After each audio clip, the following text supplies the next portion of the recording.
Olá, boa noite, tudo bem com você? Mais uma Identidade no ar, hoje gravando fora dos estúdios da Rede Novo Tempo de Comunicação. Estamos em Curitiba, no Paraná, mas o nosso objetivo é o mesmo, viu? Trazer histórias inspiradoras, leves e que terminem aí o nosso dia com esperança. Então aproveite esse momento e já compartilhe o link do YouTube nos seus grupos de WhatsApp para que mais e mais pessoas possam conhecer o nosso convidado de hoje. Anota aí, youtube.com/Novo Tempo. E todos os episódios do programa ficam lá na nossa plataforma digital também, ntplay.com/identidade. O nosso convidado de hoje é o Jackson Fressato, analista de sistemas e idealizador de um robô inteligente que identifica pacientes com perfil a desenvolver infecção generalizada, ou sepse. A sua história e o seu ativismo se misturam, com o objetivo de combater a sepse que causou a perda prematura de sua filha com apenas 18 dias de vida. Desde então, o robô já salvou muitas vidas. E ele recebeu um nome pra lá de especial, Robô Laura, justamente em homenagem à bebezinha, filha do Jaque. E então fique com a gente, porque a gente volta em 30 segundos já com o nosso convidado aqui comigo.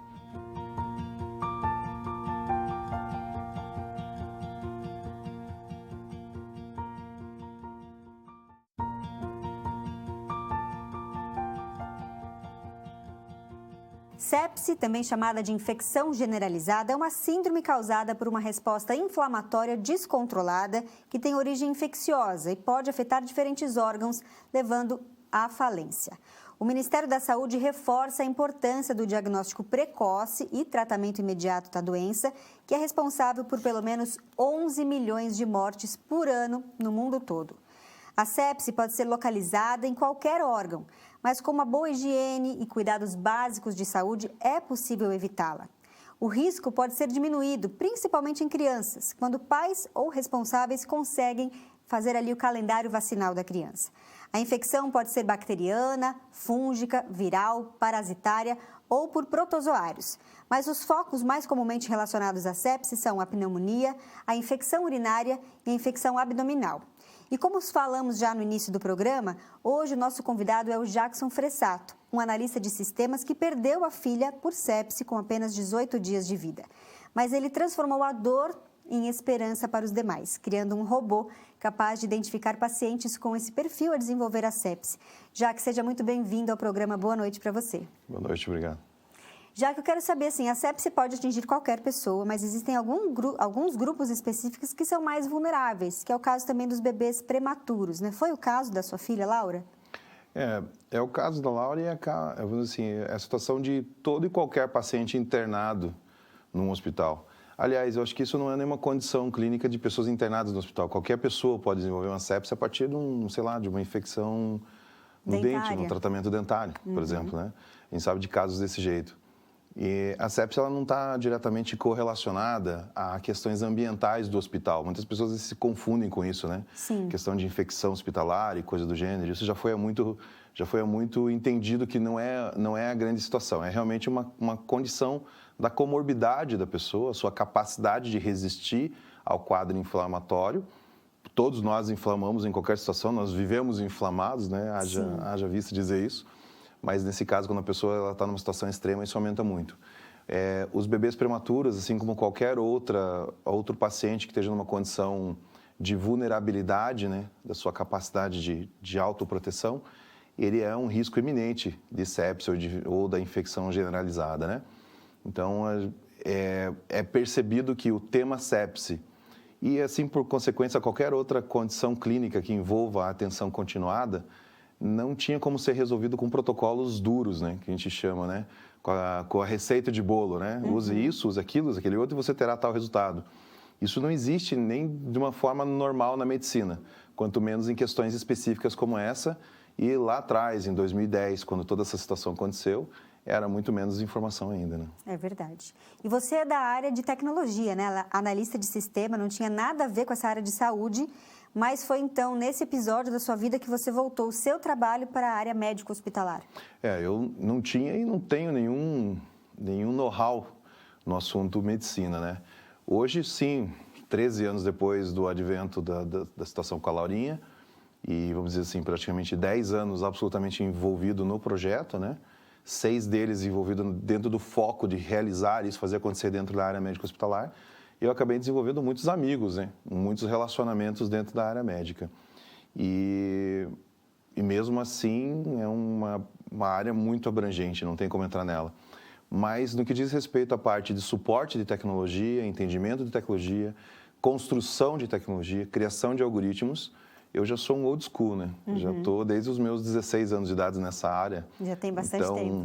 Essa parte vamos dizer assim, eu sempre respondi à altura, né? E esse robô não foi criado sozinho, né? Você tem uma equipe que trabalha. Eu queria que você falasse um pouco disso e de como o robô de fato funciona. Claro.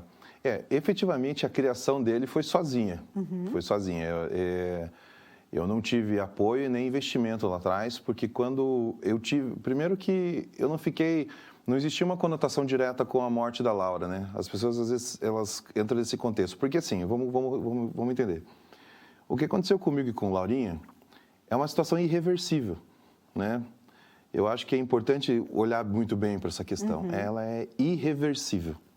Não tem como voltar atrás. Não. Aconteceu, aconteceu. Não existe tecnologia, não existe nada. Até o sagrado a gente vai precisar trocar uma ideia para poder entender exatamente qual foi a missão relacionada a tudo isso. Mas eu passei por situações dentro daquela UTI, nos dias que eu fiquei junto com ela, que me fizeram reverberar várias oportunidades, não só relacionadas a ela, mas relacionadas a todo o sistema, toda a máquina que atende pacientes nessa condição. E é impressionante de ver como as pessoas que estão lá são dedicadas em um volume sobrenatural para que as coisas aconteçam. Teve situações que aconteceram dentro da UTI, como, por exemplo, a Laura ela tinha 28 centímetros, 440 gramas. Ela chegou a 600 gramas no período internado, mas ainda assim 600 gramas, e isso que foi uma evolução absurda. Mas ainda assim, se parar para pensar, 600 gramas, um ser humano de 600 gramas, ele é condicionado a uma delicadeza de cuidado artesanal. Sim, muito pequenininho, muito delicadinho, tudo mais. Qualquer movimento mais brusco já pode ser... Chegou um dia que, um dos dias de internamento, que precisava ser feito um processo chamado picking. Ou seja, o cordão umbilical da Laura caiu normalmente, no 6º, 7º dia, como acontece com qualquer criança. E era por ali que estavam todos os acessos, né, de medicamento e tudo mais. Precisavam achar uma veia para poder colocar nela. Isso gerou uma operação médica. E quando eu falo operação, não é cirúrgica, é uma operação que eu digo de chamar pessoas, de entender as coisas, que eu nunca tinha visto na minha vida. Parecia uma operação de guerra. E eles precisaram acionar uma pessoa que estava de férias, né, para estar lá. Essa pessoa, ela saiu de onde ela estava, e eu não sei se isso era viajando com a família onde estava, para vir fazer aquilo, porque disseram para ela, não tem outra pessoa que faça. E ela foi e fez. Então, eu acessei comportamentos ali dentro que me fizeram entender o seguinte, sim, eu preciso fazer alguma coisa, né? E esse meu decidir fazer alguma coisa não foi correlacionado à morte da Laura. Isso já foi decidido antes. Só que o dia que a Laura faleceu, tinha 5 crianças internadas naquela UTI. 5 crianças. Eles tiveram um problema de ordem administrativa, ou seja, uma das enfermeiras faltou, e a outra que ficou trabalhando, ela fez a questão óbvia, né? Ela cuidou dos bebês. Ela deixou a parte burocrática para cuidar depois, inclusive até com o compromisso de ficar depois do horário dela, atualizando essa parte burocrática. Só que essa parte burocrática envolvia colocar os dados dos bebês dentro do sistema ou dentro das planilhas de monitoramento, dos parâmetros deles. A equipe, quando chegou, levou aproximadamente 2 a 3 horas para conseguir fazer isso. E quando fizeram, descobriram que das 5 crianças, 2 estavam em sepse. A Laura e o João. E eles não fazem ideia de há quanto tempo estavam naquela condição. A Laura evoluiu para óbito em algumas horas e o João evoluiu para óbito em 2 dias. É como eu disse, com relação à Laurinha, está dito. Mas o João, especificamente o João, e eu não faço a menor ideia de quem é a família dele, de onde ele veio, qual é a história pregressa ali, mas eu sei que o João já estava ali há 4 meses. Ele já estava com 1.200 gramas. Ele estava há poucas semanas de ir para casa. Há poucas semanas. Então, com relação à Laura, a gente nunca vai saber qual seria o resultado, né? Porque a situação dela, a comorbidade dela era muito grave. Ela era uma prematura extrema. E eu não estava nem um pouco iludido com esse contexto. Mas se tem um cara que não precisava ter morrido aquele dia, era o João. Efetivamente isso. Então, quando eu decidi trabalhar nesse projeto, e foi um projeto absolutamente solitário, né? Eu não tive nenhuma, vamos dizer assim, uma leitura positiva nem da minha família diretamente, porque como que se faz um movimento desse para resolver um problema que é global, né? Eu não estava resolvendo pontualmente uma situação pessoal, mas uma coisa que acontece com todo mundo. É lógico que as pessoas te consideram um completo romântico, para não usar a palavra louco nesse contexto, né? Vamos usar o termo romântico para ser menos agressivo. Mas quando eu tomei essa decisão olhando para esse contexto, eu pensei assim, não é uma situação pontual, é uma condição, mas é uma condição técnica. Qualquer condição técnica, com toda a capacidade tecnológica que nós temos, pode ser revertida. Tinha que usar isso a favor, Tinha que ser usado a favor. E foi a decisão que eu tomei, de usar o que eu sabia para pelo menos pesquisar o que tinha no mundo. E nessa pesquisa eu descobri que não havia. Não existia uma tecnologia que fosse elástica o suficiente para poder transitar entre o que a gente chama de on e off. E principalmente em 2010 em diante, meados de 2010, 2013, também não existia nada especificamente. Em 2011, que a gente começou a ouvir falar sobre inteligência artificial de novo, quando a IBM lançou uma grande máquina, o Watson.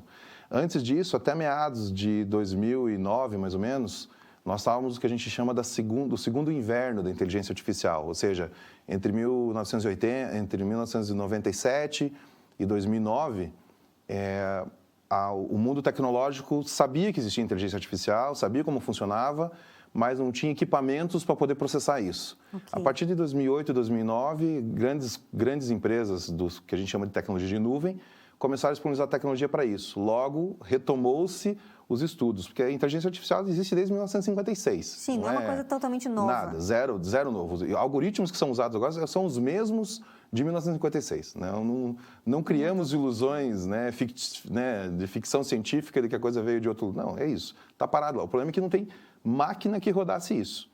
Quando você tem máquinas, computadores na nuvem, no cloud service, onde a internet funciona, liberando essa tecnologia, você permite que programadores como eu, que tem um conhecimento que a gente chama de baixo nível, ou seja, que trabalha na infraestrutura, consiga trabalhar com algoritmos e com informações que vão ajudar outros softwares que trabalham no alto nível, que é onde estão os prontuários eletrônicos, onde estão os aplicativos, onde está funcionando o WhatsApp e coisa do gênero.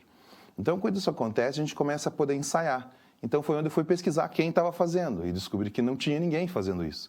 Inclusive, as próprias Big Techs, que são as grandes companhias de tecnologia, já tinham anunciado que não iam fazer nada que chegasse ao alto nível, que chegasse, ou seja, até os usuários, os médicos, porque não tinha instâncias disponíveis, ou seja, não tinha conexões, infraestrutura, internet, que é a realidade que a gente conhece. Ou seja, o desafio era maior do que só achar a solução. Ela não existia, ponto.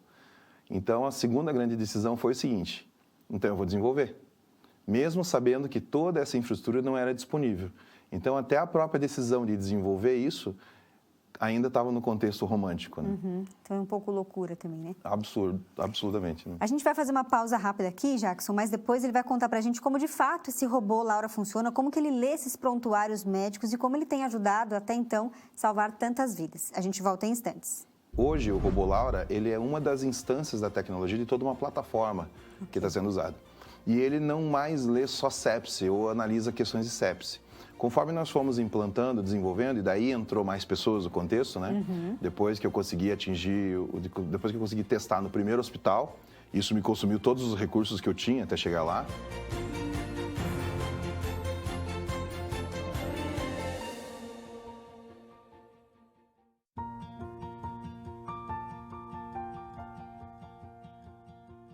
Identidade de volta nesta noite conversando com o Jackson Fressato, um analista de sistemas que criou um robô capaz de identificar quem tem maior probabilidade de ter infecção generalizada, a sepse. Agora, continuando aqui a nossa conversa, como de fato o robô Laura funciona, Jackson? Ele é ligado a alguns prontuários médicos? Explica pra gente. Eu acho que eu vou começar agora contando de trás para frente, A gente contou o motivo e tal. Eu acho que é interessante contar de trás para frente. Hoje, o robô Laura, ele é uma das instâncias da tecnologia de toda uma plataforma que está sendo usada. E ele não mais lê só sepse ou analisa questões de sepse. Conforme nós fomos implantando, desenvolvendo, e daí entrou mais pessoas no contexto, Depois que eu consegui depois que eu consegui testar no primeiro hospital, Isso me consumiu todos os recursos que eu tinha até chegar lá. Foi no hospital onde tudo aconteceu que foi implementado? Não foi. Na verdade, no hospital onde tudo aconteceu, a gente ainda não conseguiu chegar, porque é um hospital público, né? Okay. E esse é um outro detalhe interessante. E quando a nossa situação aconteceu, nós éramos clientes, por assim dizer, de uma operadora de saúde, e eu pagava ainda uma obstetra para atender a gestação da Laura. Só que esse sistema não conseguiu identificar o problema. A gente acabou caindo do sistema público de saúde. Curitiba tem um programa, tem uma política pública chamada Mãe Curitibana, que é uma política pública que atende toda a população, não tem nenhuma questão de partidária ou de alguma gestão específica. É uma política pública da cidade. E ali visa não só olhar para a qualidade do atendimento, mas também para o conforto da gestação e da própria família. Okay. Nós acabamos na procura de ajuda, né, tentar entender o que estava acontecendo, caímos no sistema público de saúde.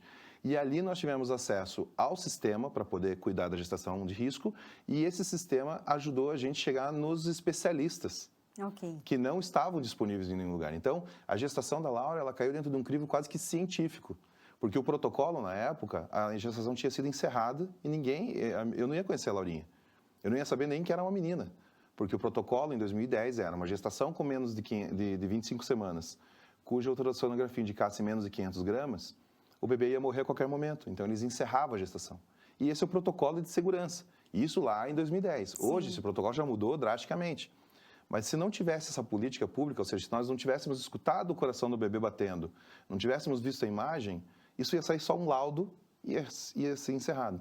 Então, eu tenho muito mais, vamos dizer assim, compromisso de fazer acontecer, porque justamente graças a uma política pública, não privada, não cientistas particulares, não dinheiro pessoal meu, mas graças a uma política pública, eu tive a oportunidade de conhecer a minha filha.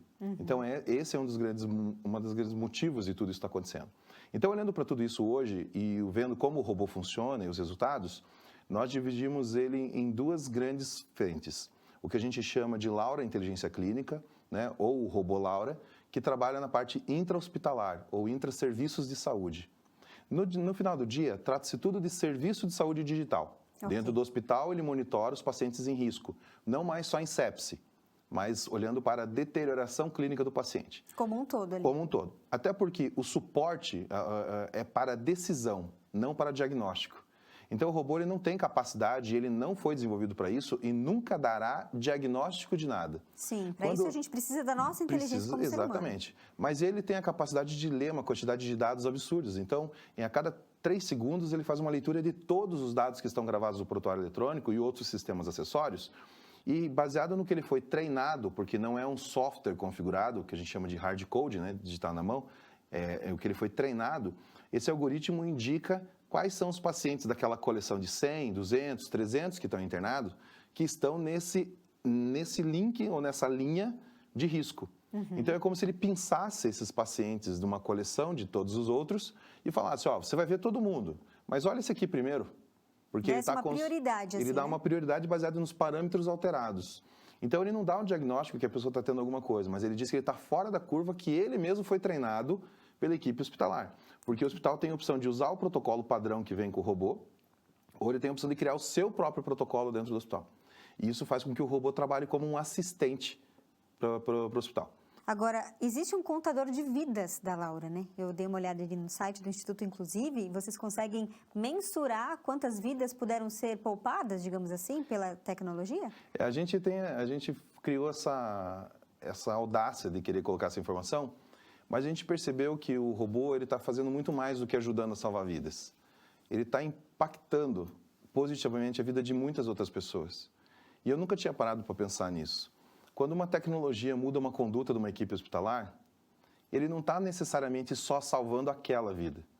Ele está fazendo com que o profissional olhe de forma diferente para aquela conduta. Ele está fazendo com que todo o time preste atenção de que aquela mudança de conduta gera outras oportunidades. Ele está ajudando que a família tenha uma oportunidade a mais para poder estar com a pessoa. Porque existem mudanças de condutas dentro de um hospital que não dão uma salvaguarda para a pessoa de mais 5 anos, 10 anos. Aliás, um próprio médico chegou para mim uma vez e falou bem assim, Jaque, salvar uma vida não é necessariamente você dar mais 50 anos para ela. Salvar uma vida, às vezes, você dá mais 2 horas para ela poder se despedir da família é você permitir que ela receba um atendimento adequado nessa transição, do que ela acabar morrendo tomando o remédio dela na veia, né, por exemplo, uma quimioterapia, que não deveria ser aplicada naquele momento porque ela estava com os parâmetros alterados e o robô já permitiu que isso acontecesse. Então, quando a gente está falando de impactar a vida das pessoas, o contador de vida se tornou quase que obsoleto nesse contexto, né? Então, a gente fica feliz de achar que esse número já está muito mais ultrapassado, porque eu prefiro muito mais dizer que a gente está impactando milhares, milhões e quem sabe chegaremos até 1 bilhão de vidas, do que ficar contando a salvaguarda de pessoas que estão sendo salvas por N fatores, principalmente pela atuação dos médicos e das equipes assistenciais dentro dos hospitais e também lá fora, lá naquelas unidades de saúde que às vezes ninguém para olhar nisso, né? Sim, e é interessante ver como a tecnologia é nossa aliada, grande aliada aí, né, do mundo moderno que a gente vive hoje, porque dentro de um ambiente hospitalar, como você colocou, é difícil um enfermeiro conseguir cuidar de tanta gente e dar atenção para isso. É impossível, é humanamente impossível. E tudo bem que seja humanamente impossível, né? Se a gente parar para pensar, a instituição, o hospital, ela não foi criada para absorver a quantidade que nós temos hoje. Eu tive em 2018 num evento internacional chamado HIMSS. Acontece todo ano. Ele fica migrando de cidade nos Estados Unidos, mas é o maior evento de saúde, tecnologia em saúde do mundo, né? Chama-se HIMSS. Em 2018 eu tive a oportunidade de ir na primeira vez para lá e atender. Nós nunca expomos nada até hoje. Quem sabe um dia chegará a nossa vez e mostrar o que a gente está fazendo no Brasil. E estamos fazendo bastante coisa no Brasil, logo muita coisa vai porque pode até servir de exemplo para outros países, Exatamente, né? Eu até vou comentar rapidinho num caso que está acontecendo em Guarapuava, que é muito interessante e que está sendo orgânico, não está tendo nenhuma ação política ou midiática, totalmente orgânico. E lá no HIMSS eu escutei um termo chamado Healthcare Digital Front Door, ou seja, cuidado de saúde dentro de casa, de forma digital. Só que lá em 2018... isso parecia ser uma concepção, meu Deus, para daqui 50 anos. 2 anos depois tem uma pandemia que faz com que as pessoas absolutamente entendam que podem e devem fazer em casa. Então, sim, a gente aproveitou essa oportunidade para potencializar a tecnologia que já estava pronta para poder levar na mão do cidadão. Guarapuava é o nosso case piloto. Guarapuava é uma cidade bem no interior do Paraná. É uma cidade muito preparada tecnologicamente e no seu sistema de saúde, para poder receber essa tecnologia. Tanto que eles foram sozinhos atrás da gente. Eles falaram, não, a gente quer, funciona, tal, nós implantamos. Foi uma implantação feita em 1 mês, atendeu a pandemia, assim, de uma forma muito legal, tipo, todo mundo. Eles tinham uma central de atendimento que ficou com o suporte do robô, depois eles migraram para síndromes gripais, depois para síndromes gripais infantis, e agora, em maio, está se instituindo uma porta aberta para toda e qualquer demanda da população, para eles poderem atender as necessidades da população, e daí o robô vai fazendo a triagem para que isso aconteça. Isso otimiza muito o atendimento. A ideia é zerar a fila e usar o seguinte slogan: todos serão atendidos. Olha que legal. Todos serão atendidos. Então, é efetivamente fazer com que o sistema de saúde, né, que o SUS, seja universal a todos. E isso faz parte do meu ativismo, porque lá atrás eu consegui conhecer minha filha graças a uma política pública numa grande capital. Só que talvez se nós tivéssemos engravidado no interior de qualquer lugar do país... Não ia ter tido essa oportunidade, né? A Laura teria virado lixo hospitalar. Muito triste. Entendeu? Então, olha o que uma política pública bem feita, bem estruturada, permitiu acontecer. Então, o meu ativismo é garantir que a tecnologia chegue a quem precisa e não a quem tem condição de ter. Quando a gente faz esse tipo de movimento, a gente favorece que tudo cresça, tudo desenvolva. Então, as pessoas não precisam mais sair do seu ambiente para ter uma melhor instância de saúde. Nós estamos levando ela para eles. O doutor Rafael Brum, cito o nome dele com toda a honra, inclusive, porque foi graças a ele que eu conheci a Laura, porque ele que assumiu a bronca de vamos cuidar dela e vamos ajudar ela a nascer. Ele não tem condição de atender um país inteiro. Sim. Mas ele tem condição de atender os N casos críticos da sua região por telechamada, por interconsulta. Ele tem, e eu tenho certeza que ele disponibilizaria X tempo da vida dele, ou até dos especialistas que caminham com ele, para ajudar o médico lá no interior do país a tirar dúvidas o que pode ser feito. Uma chamada de 5, 10 minutos... já pode ser o suficiente, né? Para impactar a vida de 5, 10, 15 pessoas de uma família que perderiam aquela criança. Então, é isso que a tecnologia faz. Ela cria acessos e ela equaliza o que é de direito de todos. A gente poderia passar horas aqui conversando, mas infelizmente nosso tempo acabou. Mas eu quero muito agradecer a sua presença aqui, sua disponibilidade. Eu sei que você parou um pouco sua agenda para poder nos atender e contar um pouco da sua história, do que você tem feito aí pela humanidade. Muito obrigada. Eu que agradeço. Obrigado. Obrigado. E a gente fica por aqui, gente. Amanhã tem mais Identidade com outra história impactante. Mas vejam quão interessante é essa questão da tecnologia em prol aí da humanidade como um todo. Eu fico por aqui. Tchau, tchau.